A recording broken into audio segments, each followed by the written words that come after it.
Lok Sabha speaker Om Birla के खिलाफ अविश्वास प्रस्ताव लाए जाने के बाद अब कांग्रेस देश के मुख्य चुनाव आयुक्त ज्ञानेश कुमार के खिलाफ भी ऐसा ही प्रस्ताव लाने की योजना बना रही है।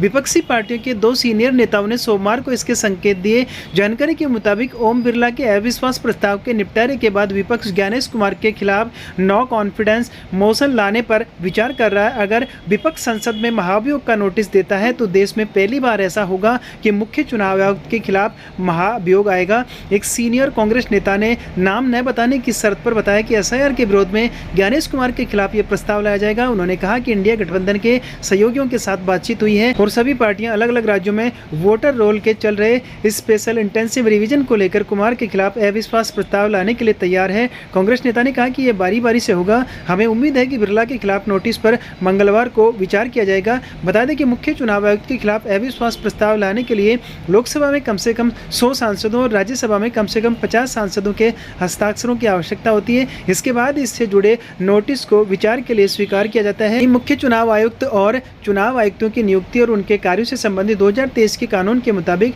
मुख्य चुनाव आयुक्त को उसके पद से केवल उसी प्रकार और उन्हीं आधारों पर हटाया जा सकता है जिसे सुप्रीम कोर्ट के न्यायाधीश को हटाया जाता है। दूसरे शब्दों में इसका मतलब यह है कि मुख्य चुनाव आयुक्त को केवल संसद के दोनों सदनों में महाभियोग के माध्यम से ही हटाया जा सकता है। सीईसी को पद से हटाने का प्रस्ताव संसद के किसी भी सदन में पेश किया जा सकता है। इस प्रस्ताव को पास होने के लिए विशेष बहुमत की आवश्यकता होती है, यानी प्रस्ताव को सदन की कुल सदस्य संख्या का बहुमत और उपस्थित और मतदान करने वाले सदस्यों के 2/3 बहुमत का समर्थन प्राप्त होना चाहिए। खबरें ऐसे समय में आई है जब विपक्ष ने एसआईआर को लेकर चुनाव आयोग की लगातार आलोचना की है। बीते साल कांग्रेस सांसद राहुल गांधी ने इसे लेकर बड़ा अभियान शुरू किया था और आयोग पर वोट चोरी के आरोप भी लगाए। वहीं पश्चिम बंगाल की मुख्यमंत्री ममता बनर्जी ने एसआईआर को रोकने के लिए सुप्रीम कोर्ट का भी रुख किया। हालांकि सर्वोच्च न्यायालय ने इस प्रक्रिया पर रोक नहीं लगाई।